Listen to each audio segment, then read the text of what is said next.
Kebakaran melanda sebuah pesta pernikahan di Irak Utara pada Selasa 26 September 2023 malam. 3 hari kemudian, per 29 September, diketahui jumlah korban tewas dilaporkan 113 orang, guys. Sementara itu, 150 orang dilaporkan mengalami luka.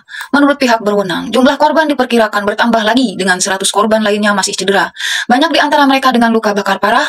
Sementara itu, mengutip Daily Mail, Jumat 29 September 2023, pengantin Irak di pesta naas itu dilaporkan selamat dari kebakaran yang menewaskan 113 tamu mereka setelah mereka melarikan diri melalui pintu dapur. Namun kini berada dalam situasi psikologis yang mengerikan ketika keluarga yang berduka menguburkan orang yang mereka cintai. Pengantin baru Hanin dan Repan yang dikhawatirkan tewas dalam kobaran api kini dirawat di rumah sakit dan berada dalam situasi psikologis yang mengerikan. Tragedi tersebut yang menewaskan sedikitnya 113 orang dan melukai 150 lainnya setelah membuat kota Korakos di utara dekat Mosul, Irak berduka ketika keluarga yang berduka menguburkan orang yang mereka cintai dan mengadakan upacara di pemakaman kebangkitan. Para penyintas mengatakan ratusan orang menghadiri perayaan pernikahan tersebut setelah kebaktian gereja sebelumnya. Sekitar 1 jam setelah acara, kembang api menyulut dekorasi langit-langit sementara kedua mempelai menari. Video tersebut konon menunjukkan pengantin baru itu menari perlahan sebelum Hanin yang mengenakan gaun pengantin putih besar berbalik dengan ngeri dan melihat api dengan cepat menjalar ke dinding ketika material yang terbakar jatuh dari atap. Kementerian Pertahanan Sipil Irak mengatakan laporan awal menunjukkan bahwa kembang api mungkin menjadi penyebab kebakaran tersebut. Informasi awal menunjukkan bahwa kembang api digunakan dalam sebuah pernikahan yang memicu kebakaran di aula, kata otoritas pertahanan sipil dalam sebuah pernyataan pada Rabu pagi. Media Rudau yang memberitakan bahwa kedua mempelai berlari menyelamatkan diri melalui dapur nyaris menghindari kematian.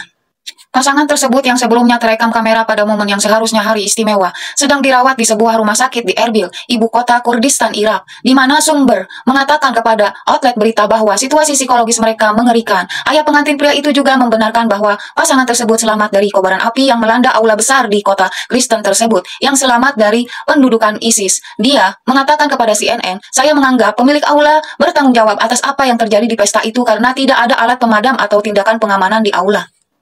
Tamu lain mengatakan kepada saluran swasta Irak, Al-Aula TV, pengantin baik-baik saja. Saya baru saja bersama mereka sekarang, tetapi kondisi mereka sangat memprihatinkan karena apa yang terjadi pada orang-orang di sini. Para tamu yang terluka dipindahkan ke rumah sakit untuk perawatan di kota-kota terdekat seperti Erbil, Mosul, dan Duhok.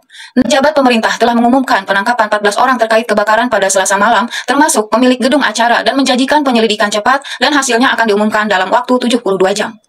Pemerintah juga telah memerintahkan inspeksi segera terhadap tempat-tempat pertemuan publik yang besar seperti hotel, sekolah, dan rumah sakit. 3 orang yang menghadiri pernikahan tersebut mengatakan bahwa aula tersebut tampaknya tidak memiliki perlengkapan yang memadai untuk menghadapi bencana tersebut karena tidak ada alat pemadam kebakaran yang terlihat dan sedikit pintu keluar. Petugas pemadam kebakaran tiba 30 menit setelah kobaran api mulai terjadi, kata beliau. Amerika Serikat yang memimpin invasi ke Irak pada tahun 2003 mengatakan pada hari Rabu bahwa pihaknya siap untuk berbicara dengan pemerintah Irak mengenai bantuan apapun yang dapat mereka tawarkan. Sehingga tragedi ini menghidupkan kembali ingatan akan kebakaran mematikan yang melanda 2 rumah sakit di Irak pada tahun 2021 yang menewaskan sedikitnya 174 orang yang pada saat itu dianggap disebabkan oleh kelalaian, lemahnya peraturan, dan korupsi. Informasi awal menunjukkan bahwa bangunan tersebut terbuat dari bahan konstruksi yang sangat mudah terbakar sehingga berkontribusi terhadap keruntuhan yang cepat, kata media pemerintah.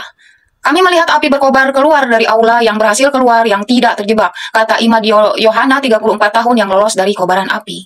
Ini memang tragedi sangat luar biasa ya guys. Jadi mesti aware sih kalau untuk melibatkan api atau segala sesuatu yang akan menjadi penyulut kebakaran, menurutku mesti dihindari sih karena ingat lagi ada bencana Gunung Bromo ya, yang Gunung Teletabis itu guys ya. Sehingga menjadi kayak kayak butterfly effect gitu ya guys. Turut berduka.